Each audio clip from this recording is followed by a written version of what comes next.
누가복음 13장 1절부터 9절 말씀 마음을 집중하시고 함께 읽어보십니다. 그때 마침 두어 사람이 와서 빌라도가 어떤 갈릴리 사람들의 피를 그들의 제물에 섞은 일로 예수께 아뢰니 대답하여 이르시되 너희는 이 갈릴리 사람들이 이같이 해받음으로 다른 모든 갈릴리 사람보다 죄가 더 있는 줄 아느냐? 너희에게 이르노니 아니라 너희도 만일 회개하지 아니하면 다 이와 같이 망하리라. 또 실로암에서 망대가 무너져 치여 죽은 18사람이 예루살렘에 거한 다른 모든 사람보다 죄가 더 있는 줄 아느냐? 너희에게 이르노니 아니라 너희도 만일 회개하지 아니하면 다 이와 같이 망하리라. 이에 비유로 말씀하시되 한 사람이 포도원에 무화과 나무를 심은 것이 있더니 와서 그 열매를 구하였으나 얻지 못한지라. 포도원지기에게 이르되 내가 3년을 와서 이 무화과 나무에서 열매를 구하되 얻지 못하니 찍어버리라. 어찌 땅만 버리게 하겠느냐? 대답하여 이르되 주인이여 금년에도 그대로 두소서. 내가 두릅하고 걸음을 줄이니 이후에 만일 열매가 열면 좋거니와 그렇지 않으면 찍어버리소서 하였다 하시니라. 아멘. 사순절 중에 맞이하는 세 번째 주일입니다. 사순절의 의미는 예수님이 가신 십자가의 길을 우리도 묵묵히 따르면서 부활의 영광을 소망하는 순례 여정의 기간입니다. 십자가의 길을 통해서 천국을 향하시는 것은 우리 인생에게는 누구나 가야 하는 인생의 바른 길, 바른 방향을 우리에게 말씀해 주시는 것입니다. 그런데 우리 인생이 바른 길을 가지 않을 때에는 하나님께서는 우리를 다시 돌이켜 바른 길로 가게 하시는 것, 즉 회개를 촉구하시는 말씀을 우리에게 주시는 것입니다. 그래서 오늘 제목은 회개의 기회로 정했습니다. 먼저 회개라고 하는 뜻을 좀 살펴보고자 합니다. 한문으로 회라고 하는 것은 뉘우친다는 뜻이죠. 뉘우치는 것은 마음으로부터 잘못을 깨닫는 것이고요. 그 다음 개라고 하는 뜻은 돌이킨다는 뜻입니다. 그것은 몸이 바른 방향을 향하여 움직여가는 것을 의미하는 것이죠. 우리가 흔히 회개라는 것을 잘못 오해할 수가 있어요. 단순히 뉘우치는 정도로 회개를 생각하기가 쉽죠. 그런데 진정한 회개라고 하는 것은 마음에 뉘우쳐 깨달은 바를 몸을 돌이켜서 올바른 방향을 향하여 전환하고 그 길로 가는 것을 일컬어 회개라 하는 것입니다. 시편 7편 12절에 보시면 사람이 회개하지 아니하면 그가 그의 칼을 가시며, 하나님은 오래 참으시지만은 마침내 심판하심으로 심판을 위하여 칼을 갈고 계시다는 경고를 우리에게 말씀해 주고 있는 것입니다. 성경에 보면은 회개에 대한 메시지들이 많이 나와요.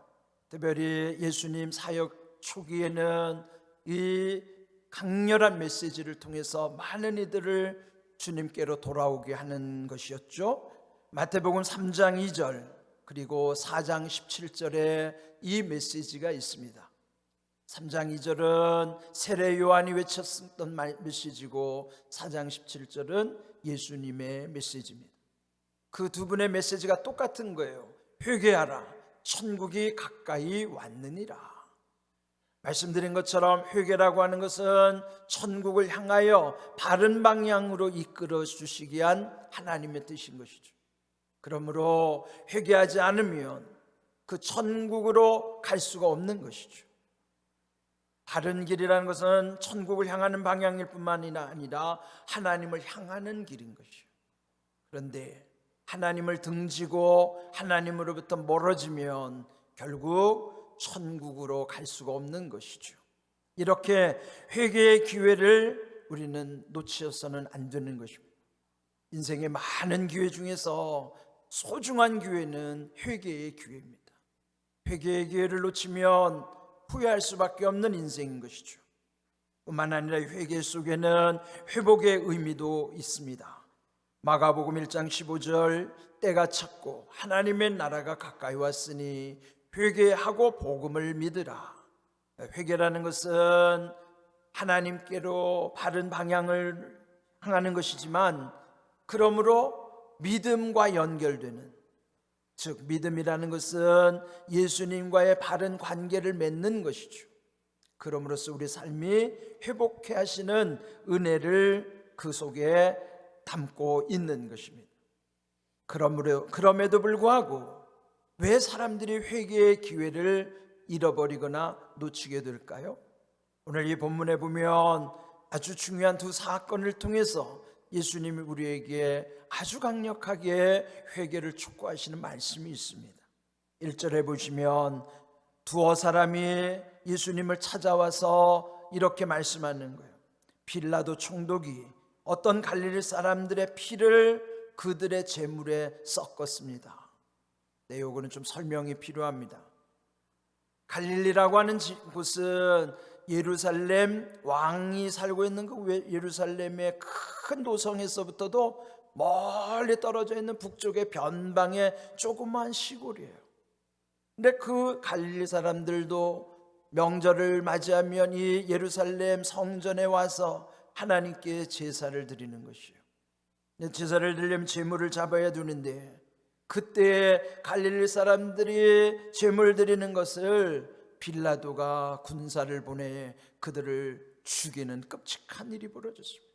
그 피가 제물에 튀었고 결국은 그런 부정한 제물이 되게 했던 끔찍한 사건이 있었던 것이죠. 그런데 이 말씀을 들었던 예수님은 그들에게 이렇게 2절에 말씀하시는 거예요. 너희는 이 갈릴리 사람들이 이같이 해받음으로 다른 모든 갈릴리 사람보다 죄가 더 있는 줄 아느냐? 즉 예수님은 그렇게 말하는 이들의 마음의 중심을 꿰뚫어 보시고 이렇게 말씀하시는 거예요. 오히려 지금 희생당한 사람들이 있으면 그 희생을 끼친 가해자에게 책임을 묻고 원인을 탓해야 할 것인데, 이렇게 말하는 사람들의 의도는 그 희생당한 사람들의 죄가 있기 때문에 이런 끔찍한 일을 당했다고 생각하는 것이에요. 이런 일이 우리에게도 있습니다. 우리도 보면 뜻하지 않는 어떤 재난을 당했거나 또 불행한 일을 겪으면은 그 당사자의 죄로 인하여 그 일이 벌어졌을 거라고 편견을 갖는 경우가 있어요. 마땅히 비난해야 될 것이라면 그렇게 폭정을 저지른 빌라도를 탓해야 되고 책임을 물어야 함에도 불구하고 오히려 반대로 희생당한 그들에게 원인을 찾으려고 그러고 정죄하려고 하는 마음이 그때나 지금이나 우리 속에 있다고 하는 것이죠. 또 여기 갈릴리 사람들이라는 것은 때로는요 거친 사람들이에요. 또 변방에 있다 보니까 또 인정받지 못하는 소외된 사람들이에요. 그래서 이 예루살렘 세련된 도시에 사는 사람들이 볼 때는 갈릴리 사람들이 아주 나쁘게 보여질 수도 있습니다. 그런데 예수님은 그들을 일컬어서 죽지 않았다고 해서 그러면 그들에게는 죄가 없는 것인가? 그러면서 오늘 이 말씀한 것입니다. 살아남은 다른 모든 갈릴리 사람들이 그들은 죄가 없는가? 그들이 더 죄가 있기 때문에 죽은 것인가? 라고 반문하는 것입니다. 여러분, 여기서 중요한 것은 예수님이 이렇게 말씀하심으로 인해서 그 3절에 보면은 아니라 너희도 만일 회개하지 아니하면 다 이와 같이 망하리라. 궁극적으로는 우리가 회개하지 않으면 누구라도 다 망할 수밖에 없다는 것을 깨우쳐 주시고자 하는 말씀인 것입니다. 그 다음에 이어지는 또 하나의 사건을 예수님은 직접 언급하시는 거예요. 갈릴리 사람들뿐만 아니라 예루살렘이 사람들 중에서도 아주 불행한 일을 겪었던 사건이 있었습니다. 4절 말씀해 보시면 또 실로암에서 망대가 무너져 치어 죽은 18사람이 예루살렘에 관 다른 모든 사람보다 죄가 더 있는 줄 아느냐? 앞에 있는 거와 똑같이 갈릴리 사람들이 당한 불행한 일뿐만 아니라 예루살렘에서 벌어졌던 예루살렘 사람들이 당했던 끔찍한 사건 속에서도 똑같은 교훈을 말씀하시는 거예요. 여기 실로암이라고 하는 곳은 예루살렘 도성에 물을 공급해 주기 위해서 그 근처에 만들어 놓은 저수지예요. 그 저수지를 지키기 위해서 망대를 높이 세웠는데 어느 날 그 망대가 무너짐으로써 18명이나 되는 많은 사람들이 깔려 죽는 대형 참사가 벌어진 것입니다. 이때 또한 예수님 말씀하시기를 그렇게 죽은 18사람이 죽지 않은 나머지 모든 예루살렘 그들보다 죄가 더 있어서 이들이 죽은 것으로 생각하느냐? 그건 오늘 우리에게도 마찬가지예요. 우리도 지난 세월 속에나 또 근래에 일어난 어떤 대형 참사를 겪을 때마다 마치 희생당한 사람은 죄가 더 많기 때문에 그들이 그렇게 죄의 결과로서 당한다고 생각하면 당하지 않는 나는 의롭기 때문에 당하지 않는 줄로 그는 교만인 것입니다. 예수님은 그걸 지적하시는 거예요. 그래서 똑같이 말씀하시기를 오늘 이 말씀 또 누가복음 13장 3절이나 5절에 똑같은 말씀을 하시는 거예요. 너희도 만일 회개하지 아니하면 다 이와 같이 망하리라. 결국은 이 사건을 통해서 예수님이 강조하시는 것은 회개해야 살 수 있다는 것을 말씀해 주시는 거예요.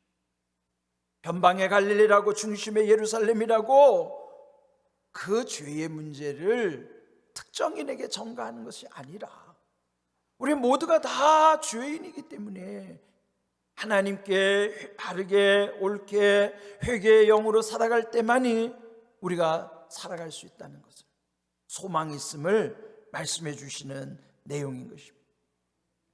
그 다음에 여기 6절 이하에 보시면 이어서 비유의 말씀을 들려주시는 거예요.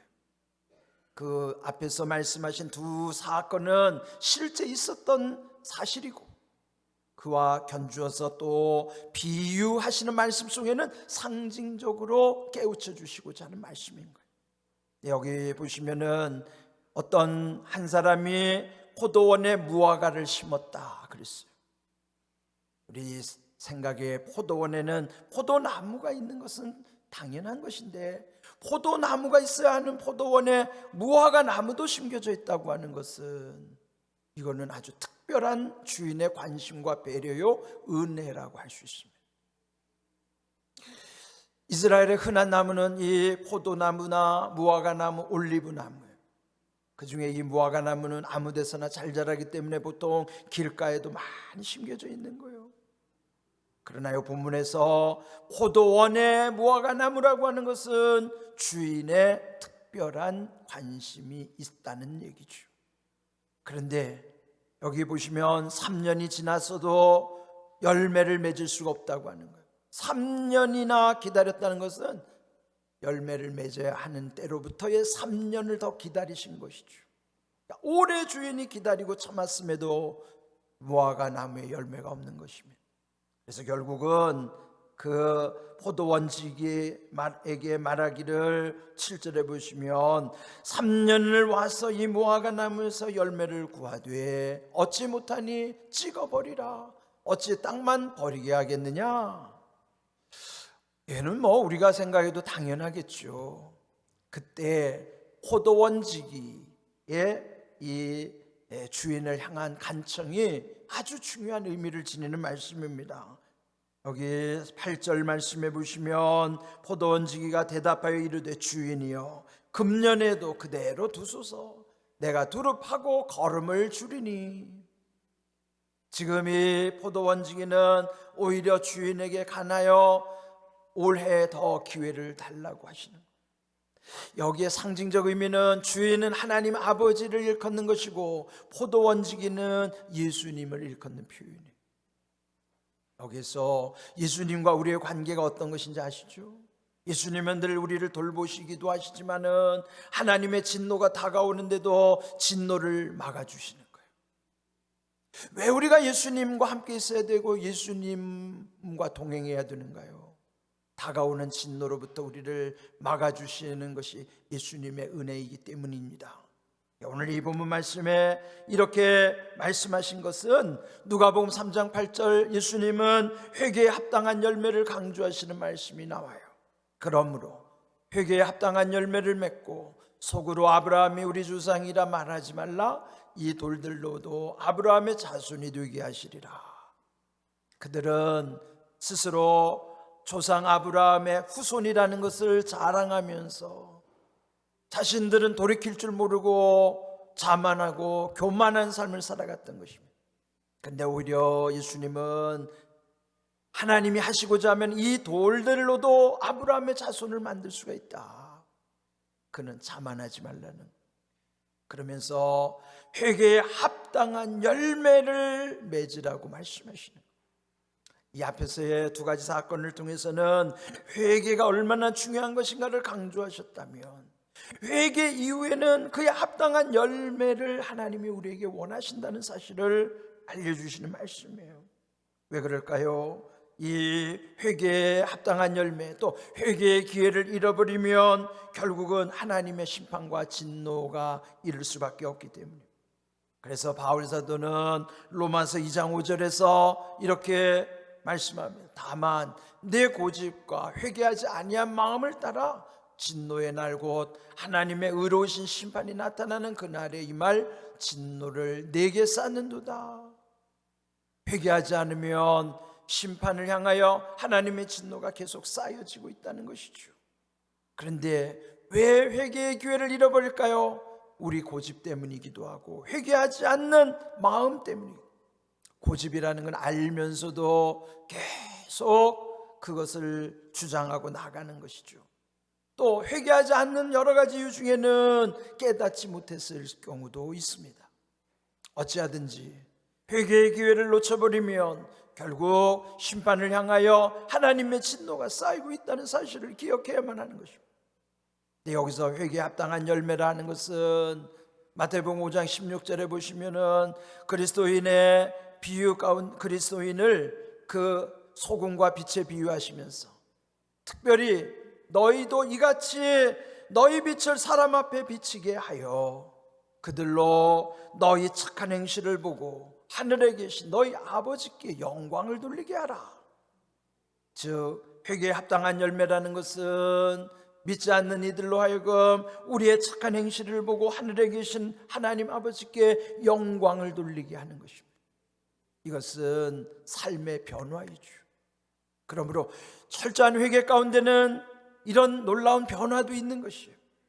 회개도 중요하지만 회개 이후에 우리의 변화된 삶을 통해서 하나님께 영광을 돌리는 우리의 믿음의 열매가 있어야만 한다고 하는 것입니다. 오늘 이 사순절 세 번째 주일 우리에게 주시는 회개의 기회, 이 회개의 기회를 여러분 놓치지 않기를 바랍니다. 우리가 회개해야 되는 것은요, 물론 알고 지은 죄만이 아니라 때로는 모르고 지은 죄도 우리 가운데 있기 때문에 우리는 늘 모르고 지은 죄까지도 하나님의 은혜 안에서 이런 모든 것이 해결될 수 있도록 우리는 늘 성령님께 의지해야 되는 거예요. 그리고 모르고 지은 죄까지도 다 회개할 수 있도록, 그러면 우리 마음에 늘 하나님이 주시는 평강으로 모든 일이 온전해져 가는 것이에요. 회개의 영으로 살아가는 사람에게는 평안함이 있습니다. 또 회개하지 않으면 우리 안에 여전히 불안이 싹트고 있는 것이에요. 그래서 우리의 마음을 늘 돌아볼 때에 내 안에 혹시 불안함과 두려움, 거리끼는 것이 있다면 아직도 내게는 회개해야 할 것이 있음을 우리 안에서 하나님이 자꾸 깨달음을 주시는 거예요. 오늘 주신 말씀처럼 회개의 기회를 통해서 더욱 예수님을 닮아가는 그 거룩함의 능력 가운데 변화된 삶 속에 많은 사람들에게도 하나님 아버지를 증거하는 삶이 될 뿐만 아니라 우리의 삶을 통해서 하나님께 영광을 돌리는 귀한 은혜가 있도록, 우리 이 사순절 또 특별히 40일 지금 특별 새벽 기도를 통해서 또 응답 받으신 분들도 지금 많아요. 또 함께 기도하면서 좀 변화된 모습들을 저도 보면서 얼마나 기쁜지 몰라요. 우리 모두가 이렇게 하나님의 은혜 가운데 회개의 영을 힘입어 아름다운 회개에 합당한 열매를 맺는 복된 믿음의 삶 되기를 주님의 이름으로 축복합니다. 아멘.